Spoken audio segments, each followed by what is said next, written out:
novembro marca aí os 10 anos de uma das maiores tragédias de Santa Catarina. Em 2008, uma enchente devastou o estado. 135 pessoas morreram. O Grupo RIC preparou uma série de reportagens mostrando como a tragédia marcou a vida dos catarinenses. Hoje, na primeira reportagem, você vai ver depoimentos de pessoas que foram vítimas e a experiência de jornalistas que trabalharam na cobertura da enchente. Vamos dar uma olhada.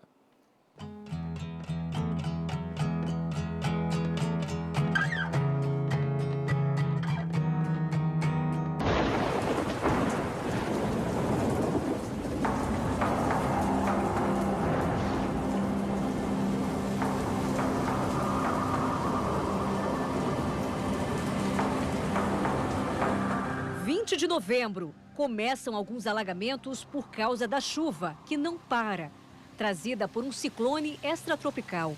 Deslizamentos são registrados por causa do solo encharcado. 2 dias depois, a situação se torna caótica. A água do rio Itajaí-Mirim desce com força de Brusque com destino ao mar, antes chegando à cidade de Itajaí.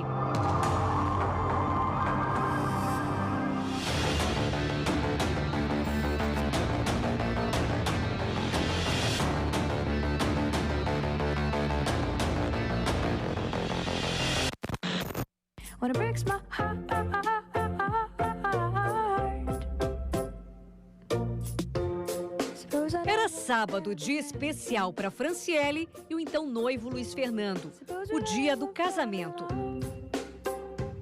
Chovia forte lá fora, mas a igreja estava lotada, cerca de 100 convidados.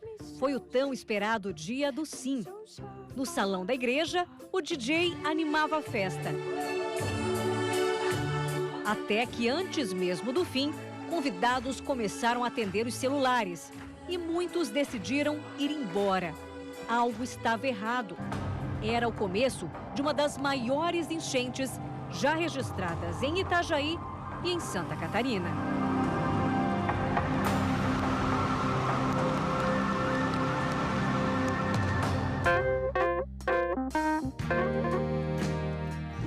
Agora, 10 anos depois, voltam à capela onde foi celebrado o casamento, no bairro Espinheiros, em Itajaí.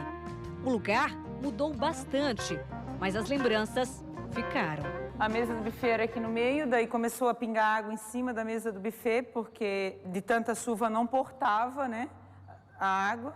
Aí em cima começou a chover em cima do buffet.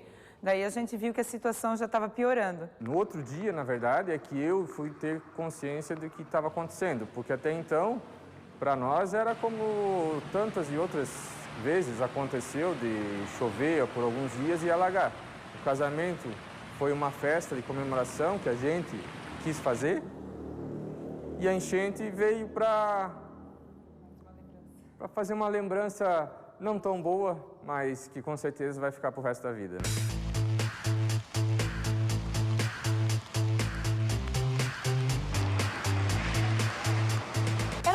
E para chegar na maioria das ruas, só mesmo assim, de barcos ou botes. Ficou difícil até mesmo fazer a cobertura jornalística. Quase toda a cidade, cerca de 80%, ficou embaixo d'água.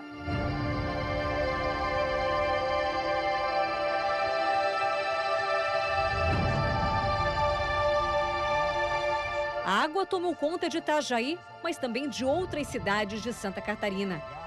Mortes. No Morro do Baú, em Ilhota, pessoas morreram soterradas. Rodovias como a BR-101 desapareceram. Carros ficaram submersos. Crateras se abriram. Em Navegantes, em Camboriú, a enchente foi destruidora na região do Vale do Itajaí. Em Blumenau, imagens que chocaram o Brasil. As equipes de reportagem da RIC TV Record também enfrentaram dificuldades. Nosso cinegrafista também tem dificuldades para descer, mas a gente vai indo. Para acessar as ruas, só com embarcações ou em helicópteros das Forças Armadas. A repórter Jamile Cardoso lembra bem como foi cobrir uma das maiores tragédias de Santa Catarina. Falou, em 2008, eu lembro de tudo aquilo que aconteceu, já vem na minha cabeça aquelas imagens das pessoas pedindo socorro, das casas alagadas, dos morros desabando, da lama por tudo quanto é lado. Muitos dos nossos profissionais tiveram as casas atingidas e não tinham como chegar até a emissora. Eu, inclusive, tinha a minha família atingida também pela enchente. Os meus pais moram na cidade de Blumenau e eles moram perto de um ribeirão também. A casa deles foi atingida. Eu nem conseguia praticamente falar com eles, conversar, saber como é que estava a situação da minha família naquele momento. E naquele ano, antes de novembro, em junho, o meu pai tinha sofrido um infarto. E quando veio a enchente, ele estava sozinho em casa, sem poder mover uma palha, sem retirar um móvel do lugar.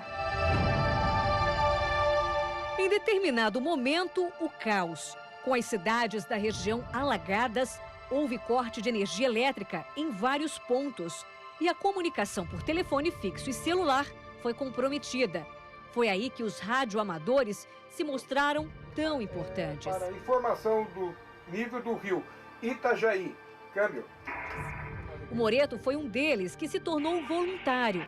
Como também era técnico da Defesa Civil, ele conseguiu ajudar ainda mais. Moreto usou os equipamentos para conseguir informações sobre o nível dos rios Itajaí-Mirim e Itajaiaçu. E foi com esse meio, por rádio, que ele conseguiu também ajudar até mesmo o maior hospital da região, o Marieta, que também ficou alagado. Eles ganharam uma doação no Hospital de São Paulo e eles precisavam de uma empresa de transporte para transportar esse material que foi doado para o Marieta. Todo o transporte na época ficava em 30, 40 mil reais desse material. E essa transportadora, que era daqui de Itajaí, fez graciosamente, fez todo esse transporte. Máquina de ressonância magnética, um monte de coisa que ficou debaixo da água. Então, até mesmo a máquina para hemodiálise. Em 2008, a enchente atingiu mais de 1,5 milhão de catarinenses, inclusive a família da Mônica. Ela ainda mora na mesma rua, no bairro São Vicente, um dos mais prejudicados em Itajaí. Mas depois de perder tudo na tragédia, ela conseguiu realizar o sonho de comprar uma casa de 2 pavimentos para fugir de alagamentos futuros. Em 2008, ela vivia uma casa de madeira. Neste terreno, o mesmo que a mãe dela, a dona Neuci, morava. Era aqui, bem próximo do rio Itajaí-Mirim.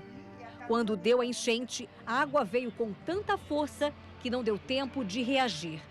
Eu me lembro que era uma água de lado assim, na euforia, porque às vezes vinha uma maré forte da água, parecia que ia levar a gente.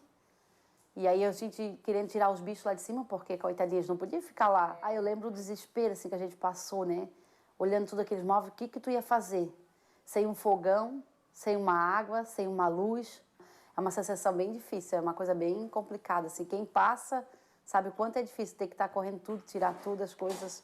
A minha vida, tudo que eu construí, se foi. Nessa enchente, se foi tudo. Lembranças, fotos, coisas antigas que eu guardava, do tempo do meu pai, entende? E tudo aquilo ali foi embora. É como se tivesse assim, ó, pegasse um papel, uma borracha, apagasse tudo e ficasse em branco. Foi assim que a gente se sentiu.